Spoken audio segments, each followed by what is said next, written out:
আসসালামু আলাইকুম ভিউয়ার্স, আশা করি আল্লাহর রহমতে আপনারা সবাই ভালো আছেন। আমিও আলহামদুলিল্লাহ ভালো আছি। আজকে আপনাদের মাঝে নিয়ে হাজির হয়েছি খুবই শক্তিশালী এবং খুবই পাওয়ারফুল, চমৎকার 100% পরীক্ষিত একটি পরিসাধনার আমল নিয়ে। এই আমলটা এতটা পাওয়ারফুল যেটা আসলে ভাষায় প্রকাশ করার মতো না। যারা করবেন অবশ্যই বুঝতে পারবেন।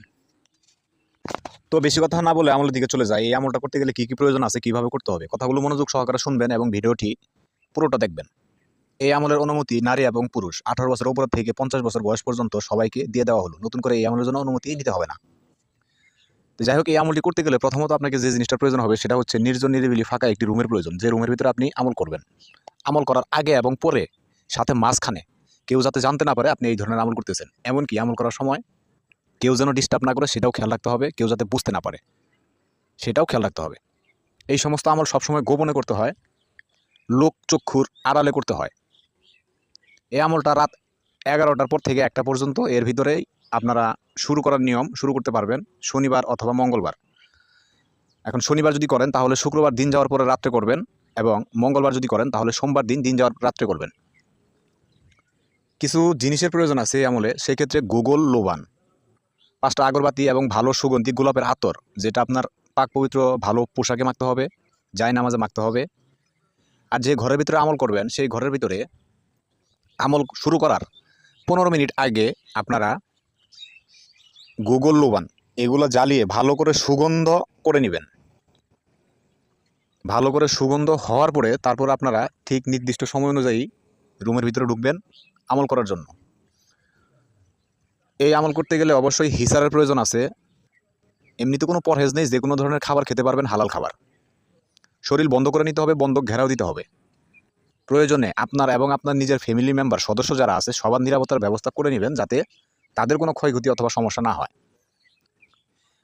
আপনারা যে বা যেই আমলটা করেন না কেন, আপনাদের ভালো কোনো উস্তাদ, গুরু, এই ধরনের অদৃশ্য জগতের মাখলুকের প্রতি ভালো জ্ঞান, অভিজ্ঞ ধারণা আছে এবং এই লাইনে জানে, বিজ্ঞ লোক, তাদের কাছে অবশ্যই পরামর্শ করে নেবেন, ভালো মন্দ জেনে নেবেন, প্রয়োজনে তার কাছ থেকে অনুমতি নিয়ে করবেন।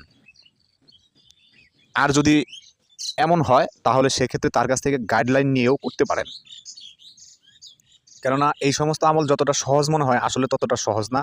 অদৃশ্য জগতের পিছনে, অদৃশ্য জগতের জিনিসের পিছনে অনেক কিছু লুকায়িত থাকে, যেগুলো আপনারা সহজেই জানেন না। আর এই আমলটা কোনোভাবেই বাহিরে করা যাবে না।